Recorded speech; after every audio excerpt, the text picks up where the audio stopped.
மகத்தான மருத்துவம் கொண்ட இந்த மூலிகை செடி கண்ட இடங்களில், தெரு ஓரங்களில், நீர்நிலைகளில் கிடப்பதால் நாம் இதை கண்டுகொள்ளவில்லை.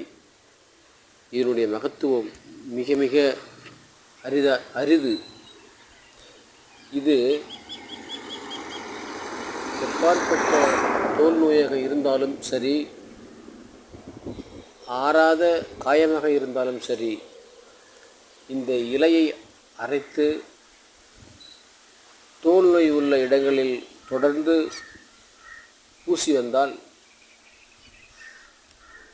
இருந்த இடம் தெரியாமல் பறந்து ஓடிவிடும். இந்த இலையின் மகத்துவம் மிகவும் அற்புதமானது, அபூர்வமானது.